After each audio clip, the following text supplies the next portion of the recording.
বাংলাদেশকে 8 উইকেটে হারিয়ে হোয়াইট ওয়াশ আটকালো জিম্বাবুয়ে। বাংলাদেশ জিম্বাবুয়ের 5 ম্যাচের টি-20 সিরিজের প্রথম 3 ম্যাচ অনুষ্ঠিত হয় চট্টগ্রামে। ওই 3 ম্যাচে টানা জয়ে সিরিজ নিজেদের করে নেন বাংলাদেশ ক্রিকেট দল। মিরপুর পর্বের প্রথম ম্যাচেও জয়ের দেখা পায় বাংলাদেশ। এতে সিরিজের পঞ্চম ও শেষ ম্যাচ হোয়াইট ওয়াশের লজ্জার সামনে দাঁড়ান সফরকারীরা। তবে ম্যাচটিতে টাইগারদের 8 উইকেটের বড় ব্যবধানে হারিয়ে হোয়াইট ওয়াশ আটকালো জিম্বাবুয়ে। বাংলাদেশের দেওয়া 157 রানের লক্ষ্য 9 বল ও 8 উইকেট হাতে রেখেই টপকে যায় আফ্রিকার দলটি।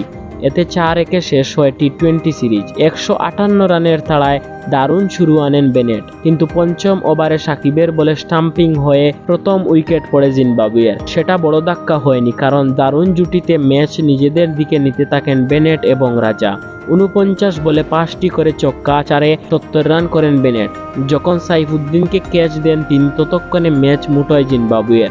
অধিনায়ক রাজা পরে জোনাথনকে নিয়ে বাকি কাজ সারেন অনেকটা তুড়ি মেরে। পুরো সিরিজে ব্যর্থ জিম্বাবুয়ে অধিনায়ক শেষ ম্যাচে 6-4 এবং 4 ছক্কায় করেন 72 রান। আগের ম্যাচে জলমলে 50 করা তানজিদ হাসান তামিম এবার 5 বল খেলে 2 রান করে ক্যাচ দেন মুজারাবানির বলে।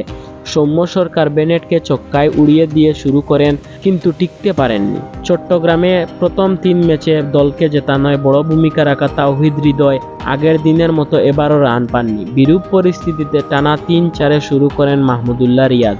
নড়বড়ে শুরু পাওয়া শান্তর সঙ্গে জমে ওঠে তার জুটি। শান্ত সাবলীল না থাকলেও মাহমুদুল্লাহর ব্যাট ছিল সচল, দলকে এগিয়ে নিতে থাকেন তিনি। একবার ক্যাচ দিয়ে বেঁচে শেকল ছেড়ে বের হন শান্ত, কিন্তু তিনি আউট হয়ে যান। শান্ত আউট হওয়ার পর মাহমুদুল্লাহর সঙ্গে যোগ দেন সাকিব আল হাসান। 17 বলে 21 করে আউট হন সাকিব। এক পর্যায়ে মাহমুদুল্লাহ 44 বলে থামেন 54 করে। শেষ দিকে জিম্বাবুয়ের আলগা বোলিংয়ের সুবিধা তুলেন জাকের আলী। তার 11 বলে 24 রানের ইনিংসে 150 পার করে বাংলাদেশ।